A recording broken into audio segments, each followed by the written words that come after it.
Qu'est-ce qui est le plus difficile dans l'écriture selon vous? Alors si vous suivez un petit peu cette chaîne, vous le savez sans doute, j'accompagne au quotidien des auteurs, des autrices dans l'écriture de leurs textes, qu'il s'agisse de romans, de nouvelles, de scénarios. Et ce que je peux constater très souvent, c'est que la plupart des auteurs, des autrices pensent que le plus difficile dans l'écriture, c'est d'acquérir un bagage technique, c'est d'apprendre par exemple à ficeler une bonne intrigue avec beaucoup de rebondissements. C'est aussi apprendre à développer des personnages, etc. Ce que m'ont appris le fait d'être moi-même autrice et d'accompagner des auteurs, c'est que ce n'est absolument pas le bagage technique qui est le plus difficile dans l'écriture. Le plus difficile dans l'écriture, selon moi, c'est d'oser être vulnérable, d'oser se rendre vulnérable quand on écrit un texte. Et finalement d'oser montrer cette vulnérabilité aux autres, c'est-à-dire aux lecteurs, aux spectateurs. Pourquoi c'est si difficile d'être vulnérable, de se montrer dans toute sa vulnérabilité quand on écrit? Parce que je crois qu'au départ, il s'agit d'une idée contre-intuitive. On a tous un instinct de conservation et finalement, montrer quelque chose de fragile en nous, ça ne va pas de soi, c'est s'exposer finalement à des potentielles attaques, c'est accepter de ne pas brandir un bouclier devant soi, c'est finalement accepter de se montrer tel qu'on est aussi et de susciter des jugements de la part des autres. J'ai parlé de cette question du regard de l'autre et des jugements des autres dans d'autres vidéos. Je vous invite à les découvrir notamment dans mon listing de vidéos dont vous trouverez le lien dans le descriptif en dessous de la vidéo que vous regardez. Et pour en revenir à la vulnérabilité, je pense qu'il y a vraiment deux grands cheminements. Il y a accepter d'être vulnérable dans le rapport qu'on a à soi-même et il y a le fait d'accepter d'être vulnérable quand on se montre aux autres. Et les deux sont intrinsèquement liés.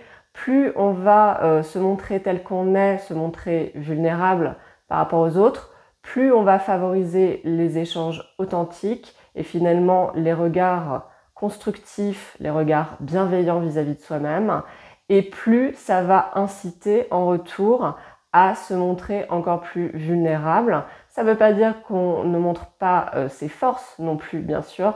Dans un texte, on peut dévoiler à travers des personnages de nombreuses facettes de sa personnalité. Je vous rappelle qu'on dit souvent qu'un auteur, une autrice se trouve peut-être dans la quasi-totalité de ses personnages. Je pense qu'il y a beaucoup de vrai là-dedans, qu'on peut prêter un trait plus ou moins important de sa personnalité à tel ou tel personnage et finalement l'ensemble des personnages va révéler aussi l'auteur. Après, il y a des exceptions possibles évidemment, mais ça veut dire que finalement le chemin de l'authenticité qui impose finalement de se montrer tel qu'on est, eh bien, il se nourrit du regard des autres et ça forme une sorte de cercle vertueux. Ce que je peux constater chez les auteurs que je côtoie, que j'ai pu rencontrer et avec lesquels j'ai beaucoup discuté, c'est que très souvent, c'est pas tant le regard des autres qui finalement les bloque, parce que j'ai pu remarquer que ce regard était souvent bien plus indulgent que le regard qu'ils portaient sur eux-mêmes. C'est bien plutôt le rapport à soi-même et à sa propre vulnérabilité. Je pense vraiment que tout part de là. Et si on accepte de faire un travail sur soi, d'apprendre à connaître ses forces, ses failles, je pense qu'on peut vraiment s'engager sur ce chemin qui est le chemin le plus passionnant.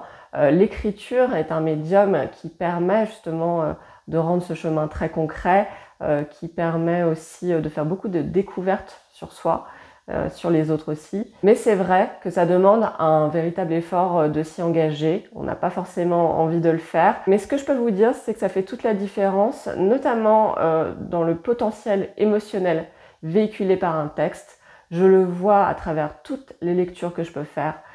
Quand un auteur a été sur ce chemin, s'est montré dans sa vulnérabilité à travers ses personnages ou dans une autofiction, donc avec le jeu, je peux vous dire que ça fait toute la différence. On le ressent à chaque ligne. Il y a quelque chose qui se passe.